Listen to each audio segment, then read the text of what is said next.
नमस्कार दोस्तों, महाराष्ट्र में ईवीएम से किस तरह से धांधली की गई, उसने एक नया कीर्तिमान बनाया है। खबर महाराष्ट्र से निकल करके आ रही है। महाराष्ट्र में एक राज ठाकरे के प्रत्याशी हैं, उनका नाम है राजेश येरुनकर। उनको अपने घर वाले बूथ पर सिर्फ 2 वोट मिले हैं, जबकि उनके अपने परिवार में 4 लोग हैं।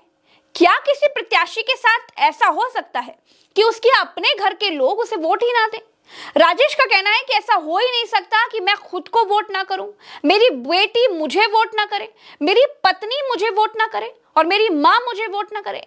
जब से राजेश येरुनकर के साथ ये धांधली हुई है, उनको समझ में नहीं आ रहा है कि वो करें तो करें क्या, जाएं तो जाए कहां, क्योंकि इस देश में बिल्ली को ही दूध की रखवाली करने की जिम्मेदारी सौंप दी गई है। बिल्ली के पास दूध में धांधली करने की शिकायत लेकर अब जाएगा कौन? शाळा आहे तिथे आमचं महाराष्ट्र नवनिर्माण सेनाचे कार्यालय, तिथे फक्त 5 मतं लोक स्वतः बोलले यावर्षी की आम्ही मनसेला दिलेलं मतं, पण तिथे फक्त 5 जनकल्याण नगर मध्ये मनीषा चौधरीला काय कॅम्पेन करायला नाही दिले, तिथे फक्त लीड कसं काय येतात त्यांचा, आणि आपके शिवसेना लोकांनी पण मनसेला मतदान केलं। राजेश येरुनकर का सिर्फ एक मामला नहीं है दोस्तों, कांग्रेस भी ईवीएम के खेल में ठगी हुई है। कांग्रेस नेता रागिनी नायक ने बताया है कि महाराष्ट्र में एक कांग्रेस वोटर बाहुल्य गांव में ऐसी धांधली की गई है कि कांग्रेस को एक भी वोट नहीं मिला, कांग्रेस 0 पर सिमट गई। रागिनी नायक ने कहा है कि महाराष्ट्र के एक गांव में लोगों ने कांग्रेस को वोट दिया, लेकिन कांग्रेस को 0 वोट मिले। रागिनी ने गांव का नाम नहीं बताया, गांव का नाम होता तो स्थिति बिल्कुल क्लियर हो जाती। ये बेटा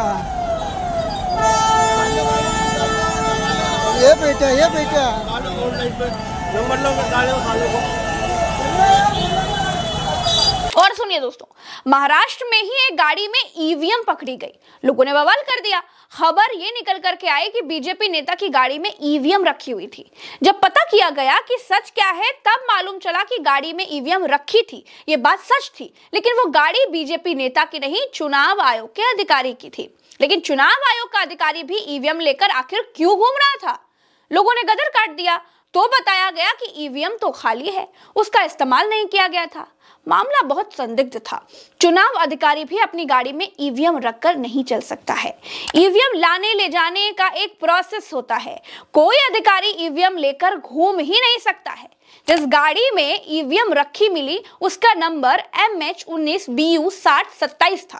ये मामला महाराष्ट्र के विदर्भ में पड़ने वाले नागपुर का इलाका है। अब दोस्तों, ईवीएम को लेकर के इतना नंगा नाच होता देख उत्तर प्रदेश में बहुजन समाज पार्टी की अध्यक्ष बहन मायावती जी ने उपचुनाव ही न लड़ने का ऐलान कर दिया है। और इस बार महाराष्ट्र स्टेट में विधानसभा के हुए आम चुनाव में भी इसको लेकर काफ़ी आवाज़ें उठाई जा रही हैं। ये अपने देश में यह लोकतंत्र के लिए बहुत बड़ी खतरे की घंटी भी है।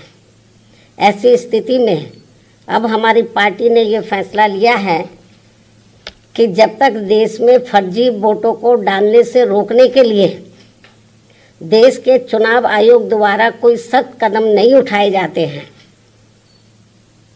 तो तब तक हमारी पार्टी देश में खासकर अब कोई भी उपचुनाव नहीं लड़ेगी। मैं उपचुनाव की बात कर रही हूँ, बाई इलेक्शन की।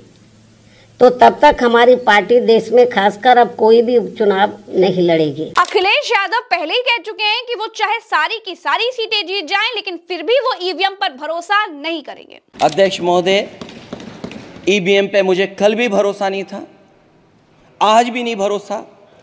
मैं 80 की 80 सीट जीत जाऊं तब भी नहीं भरोसा। और मैंने अपने चुनाव में कहा था अध्यक्ष महोदय कि ईवीएम से जीत करके ईवीएम हटाने का काम करेंगे। न ईवीएम का मुद्दा मरा है, न जाएगा खत्म। जब तक ईवीएम नहीं हटेगी, हम समाजवादी लोग उस बात पर अड़ग रहेंगे। दोस्तों, आज संविधान दिवस पर कांग्रेस ने भी बैलेट पेपर से चुनाव की अपील कर दी है। हमको ईवीएम कुछ नहीं, हमको होना बैलेट पेपर पे वोट, बस।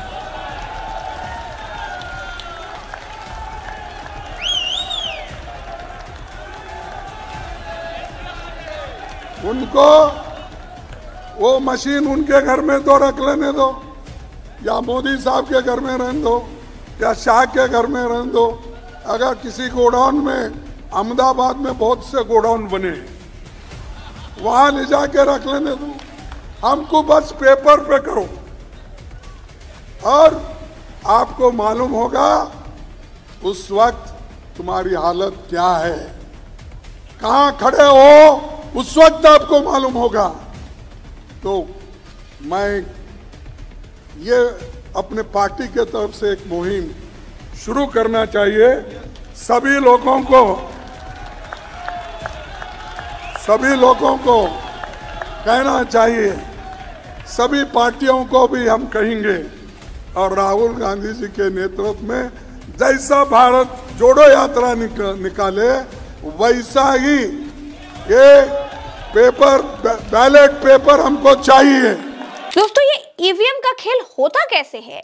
ईवीएम के तमाम सारे मामले उठा चुके और ईवीएम की धांधली के केसेस को बहुत करीब से देख रहे हैं दक्षिण भारत के राजनीतिक विश्लेषक राजशेखर राव जी से जब हमने ईवीएम को लेकर, उसकी धांधली को लेकर के जो गुंजाइश है धांधली की, उसके बारे में बात की, तो क्या पता चला आपको सुनना चाहिए। मैडम, खेल कई तरह होता है। एक तो मशीन को जो है ना एक प्रोग्रामिंग दिया जा सकता है कि आप चुनाव वाले दिन, मान लीजिए महाराष्ट्र में 20 नवंबर को हुआ, 20 नवंबर को सुबह 11 बजे से लेकर शाम 6 बजे तक बेईमानी कीजिए।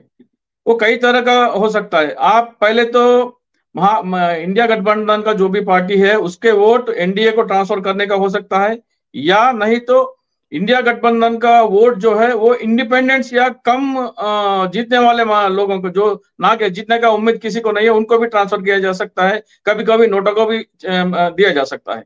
आंध्र प्रदेश में हिंदूपुर करके एक पोलिंग स्टेशन है, पोलिंग स्टेशन नंबर 28 में हमारे को एक साथ चुनाव हुआ लोकसभा और विधानसभा का। पोलिंग स्टेशन नंबर 28 में कांग्रेस पार्टी को लोकसभा में एक ही वोट मिलती है, विधानसभा में 472 वोट मिलते हैं। वही उम्मीदवार एक वोट डालने के बाद में बाजू का एक बगल में एक और पोलिंग बूथ होगा, दोनों साथ साथ बगल बगल में रहेंगे।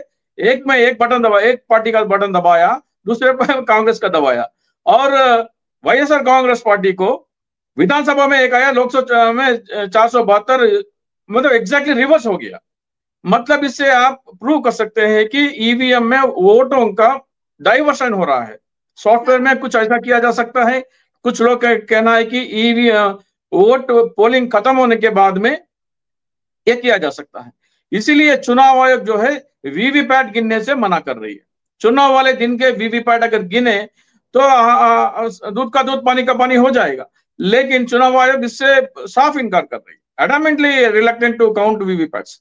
सो इससे हमें डाउट और ज्यादा बढ़ने लगा। तो हाँ, हरियाणा में हम दोनों एक ही शो किए थे चुनाव से एक दिन पहले, जब वहां के चीफ मिनिस्टर कहा हम सारी व्यवस्थाएं की, तो हमने एक शो किया। मैंने कहा कि हरियाणा के परिणाम खिलाफ आएंगे बीजेपी के, वैसा ही हुआ। मैंने महाराष्ट्र में भी यही कहा कि महाराष्ट्र में महा विकास आघाड़ी हारने वाली है, वही हुआ। इतनी बुरी हार तो मैं भी नहीं एक्सपेक्ट कर रहा था, लेकिन इसमें साफ साफ हो सकता है कि खेल हो सकता है। दोस्तों, देश भर में जहां जहां बीजेपी को जीत की ज्यादा जरूरत होती है वो राज्य बीजेपी जीत लेती है।